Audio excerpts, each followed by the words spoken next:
ಈ ವಕ್ಫ್ ಬೋರ್ಡಿನ ಬಿಲ್ ಒಂದಿತ್ತಲ್ಲ, ಅದು ಲೋಕಸಭೆಯಿಂದ ರಾಜ್ಯಸಭೆಗೆ ಹೋಗಿತ್ತಲ್ವ. ರಾಜ್ಯಸಭೆಯಲ್ಲಿ ಅವ್ರು ಲೋಕಸಭೆ ಜೊತೆ ಕಾಂಪಿಟೇಷನ್ಗೆ ಇಳಿದ್ಬಿಟ್ರಪ್ಪ. ಏನು ಲೋಕಸಭೆನವರು ಏನನ್ನು ಕಂಡಿದ್ದೀರಿ ಒಂದು ಕೈ ಜಾಸ್ತಿ ನಾವು ನೋಡ್ರಿ ಅಂತೇಳಿ ಇವ್ರು ತಗೊಂಡು ನಾನು ಇನ್ನೊಂದು ಸ್ವಲ್ಪ ಎಕ್ಸ್ಟ್ರಾ ಇರಲಿದ್ದು ಒಂದು 16 ಗಂಟೆ ಮಾಡ್ಕೊಂಡ್ರು. ಚರ್ಚೆ ಆದಮೇಲೆ ಪಾಸ್ ಮಾಡಿದ್ದಾರೆ. ಸರಿ, ಮತದಾನ ನಡೀತು. ವೋಟಿಂಗ್ಗೆ ಪ್ರತಿಪಕ್ಷಗಳು ಪಟ್ಟಿಡಿದು ಬಂತೆ, ಮತದಾನ ಆಯಿತು. ನಥಿಂಗ್ ರಾಂಗ್, ತಪ್ಪೇನಲ್ಲ. ಅಂತಿಮವಾಗಿ 128 ವಿಧೇಯಕದ ಪರ, 95 ಎಗೆನೆಸ್ಟ್ ಆಗಿ ಬಂತು. ಪಾಸ್ ಆಗ್ತಿದ್ದಂಗೆ NDA ಸದಸ್ಯರೆಲ್ಲ ಜೈ ಶ್ರೀರಾಮ್ ಅಂತ ಘೋಷಣೆ ಕೂಗಾಕೊಂಡಿದ್ದಾರೆ. ಸರಿ, ಮೊನ್ನೆ ಲೋಕಸಭೆಯಲ್ಲಿ ಆಯಿತು, ಗೊತ್ತಾಯಿತು. ಮೋದಿ ಅದು ಎಲ್ಲಿದ್ರೋ ಅಲ್ಲಿಂದನೇ ವೆರಿ ಗುಡ್ಡಪ್ಪ ಅಂತ ವ್ಯಕ್ತಪಡಿಸಿದ್ರಂತೆ. ಎಲ್ಲ ಕಡೆ, ಕೆಲವು ಕಡೆ ಎಲ್ಲ ಸಂಭ್ರಮಾಚರಣೆ, ಕೆಲವು ಕಡೆ ಎಲ್ಲ ಪ್ರೊಟೆಸ್ಟು. ಮುಸ್ಲಿಮರದ್ದು ಭಾಳ ಕಡೆ ಇವತ್ತು ಶುಕ್ರವಾರ ಬೇರೆ ಅಲ್ವಾ, ಹಂಗಾಗಿ ಸ್ವಲ್ಪ ಎಲ್ಲ ಕಡೆ ಜಾಸ್ತಿ ಸ್ವಲ್ಪ ಜನ ಸ್ವಲ್ಪ ಸೇರ್ಕೊಂಡಿದ್ದಾರೆ. ಸೇರ್ಕೊಳ್ಳಿ. ಈಗ ಅದು ಯಾರು ಶಿಯಾಗ್ ಸೇರಿದಾರೋ ಸುನ್ನಿ ಸೇರಿದಾರೋ ಗೊತ್ತಿಲ್ವಲ್ಲ. ಈಗ ಹಳೆ ವಕ್ಫ್ ಬೋರ್ಡಲ್ಲಿ ಶಿಯಾಗ್ಳಿಗೆ ಲಾಭ ಆಯಿತು, ಸುನ್ನಿಗಳಿಗೆ ಪಾಪ ರೆಪ್ರೆಸೆಂಟೇಷನೇ ಇರಲಿಲ್ಲ. ಈಗ ಅವ್ರೇನು ಮಾಡಬೇಕು, ನೀವೇನಾದ್ರು ಯೋಚನೆ ಮಾಡ್ರಪ್ಪ ನಿಮ್ದೇನು ಅಂತ ಪ್ಲ್ಯಾನ್. ಇನ್ನೇನು ಹೇಳೋಣ, ಆಯಿತು ಮಾಡಲಿ, ನನಗೆ ಇಷ್ಟ ಇಲ್ಲ ಅಂತ ಅವ್ರು ಪ್ರತಿಭಟನೆ ಮಾಡಿದ್ದಾರೆ, ದಟ್ಸ್ ಓಕೆ. ಸರಿ, ಈಗ ರಾಷ್ಟ್ರಪತಿಗಳ ಅಂಕಿತಕ್ಕೆ ಹೋಗುತ್ತೆ, ಅವರು ಅದನ್ನು ಸೈನ್ ಹಾಕಿದ್ಮೇಲೆ ಕಾಯ್ದೆ ಆಗತ್ತೆ. ಈ ಬಿಲ್ಲನ್ನು ಈಗ ವಿರೋಧಿಸಿ ಕಾಂಗ್ರೆಸ್ಸು ಯಾರ್ಯಾರೋ ಒಂದಷ್ಟು ಜನ ಎಲ್ಲ ಸಂಬಂಧಪಟ್ಟವರು, ಆಮೇಲೆ ಇದಾರಲ್ಲ ಒನ್ ಮ್ಯಾನ್ ಇಲಿ ಬಾರ್ ಹುಲಿ, ಅದೊಂದು ಇವೆಲ್ಲ ಹೋಗ್ತಾರಂತೆ ಎಲ್ಲಿಗೆ, ಸುಪ್ರೀಂ ಕೋರ್ಟ್. ಹೋಗಲಿ, ಅವ್ರಿಗೆ ಹಕ್ಕಿದೆ, ಹೋಗಬಾರ್ದು ಅಂತ ಹೇಳಲಿಕ್ಕೆ ಯಾರೂ ಬರಲ್ಲ. ಆಮೇಲೆ ನೋಡೋಣ ಕೋರ್ಟ್ ಏನು ಹೇಳುತ್ತೆ ಅಂತ. ಹೇಳ್ಬೇಕಲ್ಲ ಕೋರ್ಟು ಏನು ಹೇಳುತ್ತೆ ನೋಡೋದು ಅಷ್ಟೇ. ಅಲ್ಲೆಲ್ಲ ಇವ್ರು ಪರಮೇಶ್ವರ್ ಅವ್ರು ಹೇಳ್ತಾ ಇದ್ರು ಅವ್ರಿಗೆ ಮೆಜಾರಿಟಿ ಇದೆ, ರಾಜಕೀಯ ಕಾರಣದಿಂದಾಗಿ ಅದನ್ನ ಮಾಡ್ಕೊಂಡಿದ್ದಾರೆ.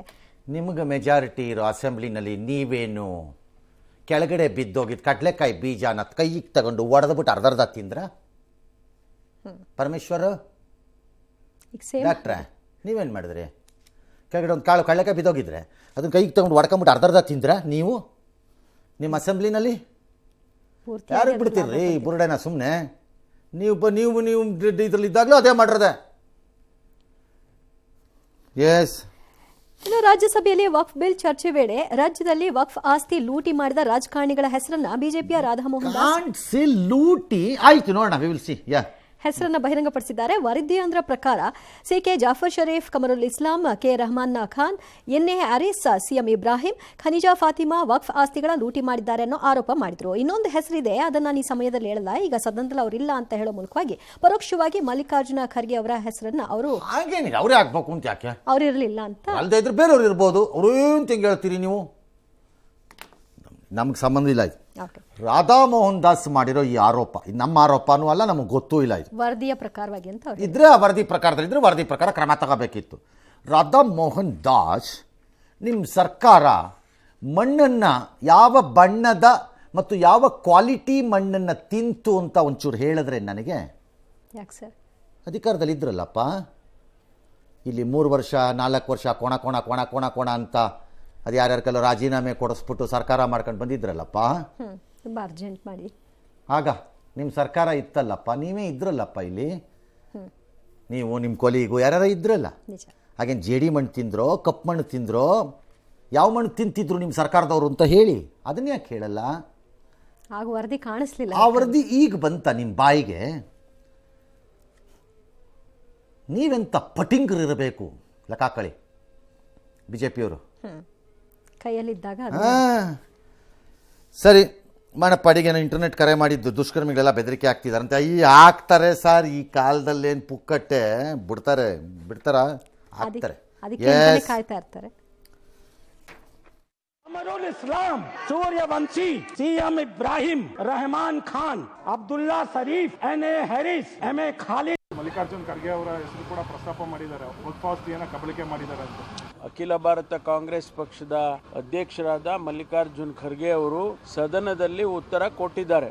ನನ್ನ ಫೋನ್ ಮೇಲೆ ಟ್ಯಾಪ್ ಇಡಬೇಕಾಗುತ್ತೆ, ಟ್ಯಾಪ್ ಇಟ್ಟು ಅವ್ರಿಗೆ ಗೊತ್ತಾಗ್ಬೋದು ಎಲ್ಲಿಂದ ಬರ್ತಾ ಇದೆ ಅಂತೇಳಿ. ನನಗಂತೂ ಗೊತ್ತಾಗಲ್ಲ, ಆಮೇಲೆ ಅದು ವಾಪಸ್ ಮಾಡ್ಲಿಕ್ಕೆ ಕೂಡ ಆಗೋದಿಲ್ಲ. ಅದು ಎಲ್ಲ ಭಾಷೆಯಲ್ಲಿ ಕೂಡ ಬರ್ತಾ ಇದೆ, ನಾರ್ತ್ ಇಂಡಿಯನ್, ಉರ್ದು, ಹಿಂದಿ, ಮರಾಠಿ ಬೇಕಾದ್ರೂ ಇರ್ಬೋದು. ಬಟ್ ಸರ್ಕಾರ ನನ್ನ ಪ್ರಕಾರ or even government of India ಅವ್ರಿಗೆ ರಕ್ಷಣೆ ಕೊಡಬೇಕು. ಅವ್ರು ಕೇಳಲಿ ಬಿಡ್ಲಿ ಅದನ್ನ ಹಾಂ ಕೊಡ್ಬೇಕು. ಹೌದು ಕೊಡಬೇಕು, ಅವ್ರ ಕೈಲಿ ದೂರು ಇಸ್ಕೋಬೇಕು, ಅಷ್ಟೇನೂ ಕೊಡಬೇಕು. ಎರಡನೇದು ಇದರಲ್ಲಿ ಲೂಟಿ ಬೇರೆ, ಬರ್ಸ್ಕೊಂಡು ಬಳಕೆ ಮಾಡ್ಕೊಂಡಿರೋದು ಬೇರೆ. ಓಕೆ. ಇದು ಹಾಂ. ಕೆಲವೆಲ್ಲ ಸ್ಕೂಲ್ ಕಟ್ಟಕ್ಕೋ, ಅಂಗಡಿ ಕಟ್ಟಕ್ಕೋ, ಕಾಂಪ್ಲೆಕ್ಸ್ ಕಟ್ಟಕ್ಕೋ ಏನಕ್ಕೆ ಬಳಸಿದಾರೋ ವಕ್ಫ್ ಭೂಮಿಗಳನ್ನ ಯಾವನ್ ಯಾರಿಗೆ ಗೊತ್ತ್ರಿ? ಯಾರು ಕೇಳೋರಿಲ್ಲ. ಯಾರ್ಯಾರಪ್ಪ ಇವತ್ತು ಪ್ರೊಟೆಸ್ಟ್ಗೆ ಇಳಿದಿದ್ದವರು ಘನತೆ ವೆತ್ತ ಪಾಪ ಜನ ನೋಡ್ರಪ್ಪ ಯಾರ ಹತ್ರ ಇದೆ ಪ್ರಾಪರ್ಟಿ. ಇದನ್ನೆಲ್ಲ ಸುಮ್ಮನೆ ಆರೋಪ ಮಾಡಿದ್ದಾರೆ ಅನ್ಕೊಬೋದಲ್ಲ ಸರ್ ಅವರು. ಗದ್ದಲದ ನಡುವೆ ಸಂಸತ್ ಅಧಿವೇಶನ ಮುಗಿದಿದೆ. ಈ ವಕ್ಫ್ ಬಿಲ್ ಮೂಲಕ ಸಮಾಜವನ್ನು ಶಾಶ್ವತವಾಗಿ ವಿಭಜಿಸಲು ಬಿಜೆಪಿ ಹೊರಟಿದೆ. ಓಹೋ ಐಸಿ. ಸೋನಿಯಾ ಗಾಂಧಿ ಅಷ್ಟೇ. ಕಾಂಗ್ರೆಸ್ಗೆ ಇದ್ದರೆ ಶಾಶ್ವತವಾಗಿ ಆಗದೆ ಅದು. ಸೋನಿಯಾ ಗಾಂಧಿ ಹೇಳಿಕೆ ಕ್ಷಮೆ ಕೇಳಬೇಕು ಅಂತ ಎಲ್ಲರದ್ದು ಗಲಾಟೆ. ಇನ್ನೊಂದು ಕಡೆ ಕಾಂಗ್ರೆಸ್ನವರು ವಕ್ಫ್ ಬಿಲ್ಲು ಅಮೆರಿಕ ಟಾರಿಫ್ ವಿರೋಧಿಸಿ ಸಂಸತ್ನ ಒಳಗೆ ಹೊರಗೆ ಕಾಂಗ್ರೆಸ್ ಮುಖಂಡರು ಪ್ರತಿಭಟನೆ. ಅಮೆರಿಕ ಟಾರಿಫ್ಗೆ ಏನ್ರಿ ಮಾಡ್ತೀರಿ? ವೈಟ್ ಹೌಸ್ ಒಳಗೆ ಟ್ರಂಪ್ ಮುಂದೆ ಮಾಡಬೇಕು. ಈಗ ಮೋದಿ ಏನು ಮಾಡೋಕ್ಕಾಗುತ್ತೆ? ಯಾರೇನು ಕ್ರಮ ತಗೊಳ್ಳೋದು ಏನು ತಗತ್ತೀಯಪ್ಪ ಅಂತ ಬೇಕಾದ್ರೆ ಕೇಳ್ಬೋದು. ನಾವು ಒಂದು ಸ್ವಲ್ಪ ಹೊರ ಇಳಿಸ್ಕೊಂಡಿದ್ದೀವಿ, ನಾವು ಕಮ್ಮಿ ಮಾಡಿ ಅಂತ ಹೇಳಿ. ಇರಲಿ, ಅದು ಕ್ರಮ ಏನು ತಗೋತೀಯಪ್ಪ, ನಮ್ಮ ಸರ್ಕಾರದ ರೆಸ್ಪಾನ್ಸ್ ಹೆಂಗಿರುತ್ತಪ್ಪ, ನಮ್ಮ ದೇಶದ ರೆಸ್ಪಾನ್ಸ್ ಹೆಂಗಿರುತ್ತಪ್ಪ, ಉತ್ತರ ಕೊಡಪ್ಪ ಅಂತ ಕೇಳ್ಬೋದು ಬೇಕಾರೆ. ಟಾರಿಫ್ ವಿರುದ್ಧ ಅಂತಂದ್ರೆ ಅರ್ರೇ ಎಲ್ಲಿಂದ ಎಲ್ಲಿಗೆ ಲಿಂಕು. ಮೊನ್ನೆ ಸ್ಪೇಸ್ ಸ್ಟೇಷನ್ಗೆ ಹೋಗಿದ್ರಲ್ಲ ಸುನೀತಾ ವಿಲಿಯಮ್ಸ್, ಹೌದು ಅದು ಡಾಕಿಂಗಲ್ಲಿ ಪ್ರಾಬ್ಲಮ್ ಆಗೋರು 9 ತಿಂಗಳಲ್ಲೇ ಉಳ್ಕೋಬೇಕಾಗಿ ಬಂತಲ್ಲ. ಹೌದು. ಈ ಪ್ರೊಟೆಸ್ಟ್ ಮಾಡ್ಬೋದಿತ್ತು ಕಾಂಗ್ರೆಸ್ನವರು. ಯಾಕೆ ಸರ್? ಅದು ಡಾಕಿಂಗ್ ಆಗಿ ಆ ಒಮ್ಮನ್ ಕರ್ಕೊಂಬಂದಿಲ್ಲ. ಮೋದಿ ವಿರೋಧಿ ತಗೊಳ ಇಂಡಿಯಾ ಮೂಲ ಅಲ್ವಾ? ಅಲ್ಲ, ಬೇಕಂತ ಯಾರು ಇರ್ಲಿ ಅಂತ ಹಂಗೆ ಮಾಡ್ತಾರೆ ಇದುವೆ ರೈ ಇದು ಸರಿ, ವಕ್ಫ್ ಬಿಲ್ ಸರಿ, ಅದಕ್ಕೆ ವಿರೋಧ ಮಾಡ್ತಾರೆ, ಹೋರಾಟ ಮಾಡಲಿ. ಪ್ರಿಯಾಂಕಾ ವಾದ್ರಾ ವಕ್ಫ್ ಬಿಲ್ನ ಮೇಲೆ ಚರ್ಚೆಯಲ್ಲಿ ಪಾಲ್ಗೊಳ್ಳದೇ ಇರೋದು ವಯನಾಡಲ್ಲ ಅಸಮಾಧಾನ ಅಂತಂತೆ. ಅಲ್ಲಲ್ಲ ಅಸಮಾಧಾನ ಯಾಕೆ? ಓಟ್ ಹಾಕಿದ್ಮೇಲೆ ಬ್ಯಾನ್ ಇಚ್ಕೊಂಡಿರೋದು ಕಲ್ತ್ಕೋಬೇಕು. ಅಸಮಾಧಾನ ಅಂತೆ, ಅಸಮಾಧಾನ. ಡ್ಯೂಟಿ ಮುಗೀತು. ಜೀತದಾಳುಗಳ ಥರ ಓಟ್ ಹಾಕಿದ್ಮೇಲೆ ಮುಗಿದಾಯ್ತು, ಬಾಯಿ ಮುಚ್ಕೊಂಡಿರ್ಬೇಕು. ಅವ್ರ ಅಣ್ಣ ಲೋಕಸಭೆಯಲ್ಲಿ ಭಾಷಣ ಮಾಡಿದ್ರ ಇಲ್ವಲ್ಲ, ಹಿಡ್ಕೊಂಡು ಹೊರಡ್ತಾರೆ ಎಲ್ಲ ಕಡೆ. ಸಾಯಬಾ ಇದಕ್ಕಿಂತ ಬೇಕಿತ್ತ ಯಾವ್ದಾದ್ರು ಒಂದು ಸಬ್ಜೆಕ್ಟ್ ಮಾತಾಡೋದು LOP ಆಗಿ, ಅದು ಲೀಡರ್ ಆಫ್ ಅಪೋಸಿಷನ್ ಆಗಿ. ಅಣ್ಣನ ಪ್ರಾಬ್ಲಮ್ ಅಂತ ನಾನು ಮೋದಿ ಲೆವೆಲ್ ಅಂತ, ಮೋದಿ ಲೆವೆಲ್ಲಲ್ಲಿ ಮಾತಾಡ್ತೀನಿ ಅಷ್ಟೇ, ಅದಿಲ್ಲದಿದ್ರೆ ಮಾತಾಡಲ್ಲ ಅಂತ. ಆ ಥರ ಮನೋಸ್ಥಿತಿಗೆ ಬಂದರೆ ಯಾರೇನು ಮಾಡೋಕ್ಕಾಗಲ್ಲ. ಆ ಸೆಲೆಕ್ಷನ್ ಅವ್ರದ್ದಾಗಿದ್ರೆ ಅವ್ರ ಇಷ್ಟ. ಸರಿ, ಹೋಟೆಲಿಗೆ ಪಾಸ್ ಆಗಿದೆ ಅಲ್ವಾ? ಈಗ ಇದು ಸೋನಿಯಾ ಗಾಂಧಿ ಏನು ಹೇಳ್ತಾರೆ? ಬುಲ್ಡೋಜ್ ಮಾಡಾಕ್ಬಿಟ್ರಂತೆ.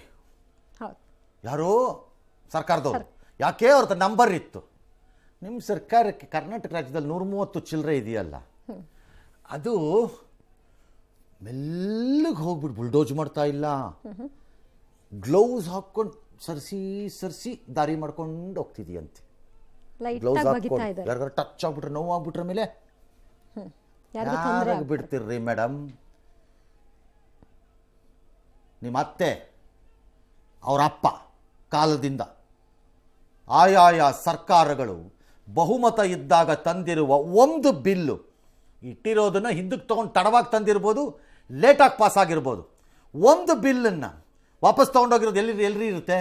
ಎಲ್ಲ ಅವ್ರವ್ರ ಬಹುಮತಕ್ಕೆ ತಕ್ಕಂತೆಯೇ ಪಾಸ್ ಮಾಡೋದು. ನೀವು ಮಾಡಿರಲಿಲ್ವಾ ಇದನ್ನೇ ಬಿಲ್ಲನ್ನು 13ರಲ್ಲಿ? ಅವಾಗೆಲ್ಲ ಏನು? ಈಗ ಮೊನ್ನೆ ಬೆಂಗಳೂರು 7 ಭಾಗ ಮಾಡಬೇಡ್ರಪ್ಪ, ಸಾಕಾಗೋಗಿದೆ ನಮಗೂ, ಸಾಕು ಈ ಬೆಂಗಳೂರು ಕತೆ ಅಂದರೆ. ನಿಮ್ಮ ಶಿವಕುಮಾರ್ ನಿಮ್ಮ ಪರಮಾಪ್ತ ಶಿಷ್ಯ ಉದ್ಧಾರ ಆಗಲ್ಲ, ವಾಟ್ ಎವರ್ ಇಟ್ ಈಸ್, ಅವ್ರು ನಿಮಗೆ ಪಾಪ ಅವ್ರನ್ನ ಬುಲ್ಡೋಜ್ ಅಲ್ವಾ ಅದು JCBನ ಅದು ಅದೇನದು? ಅದು ಬೆಂಗಳೂರು ಒಳತಿಗಾಗಿ. ಅದು ಒಳ್ಳೇದಕ್ಕೆ, ಹಂಗೆಲ್ಲ ಮಾತಾಡಬಾರ್ದು, ಅದು ಒಳ್ಳೇದಕ್ಕೆ. ವಿಭಜಿಸಿದ್ರೆ ಹೆಚ್ಚು ಅಭಿವೃದ್ಧಿ ಆಗುತ್ತೆ. ಎಲ್ಲ ಸರ್ಕಾರಗಳು ಅವರವರಿಗೆ ಇರುವ ಬಹುಮತವನ್ನು ಬಳಸೋದೇ ಹಾಗೆ. ಇಷ್ಟು ಚರ್ಚೆ ಆದ್ಮೇಲೆ ಯಾಕೆ ಎಂದರೆ ಅವ್ರಿಗೆ ಬಹುಮತವನ್ನ ದೇಶದಲ್ಲಿ ಜನ ಕೊಟ್ಟಿರೋದು ಅದಕ್ಕೇನೆ. ನಿಮ್ಮ ಮಾತು ಕೇಳ್ಕೊಂಡು ಆಡಳಿತ ನಡೆಸಕ್ಕಲ್ಲ ದೇಶದಲ್ಲಿ ಜನ ಮತ ಕೊಟ್ಟಿರೋದು.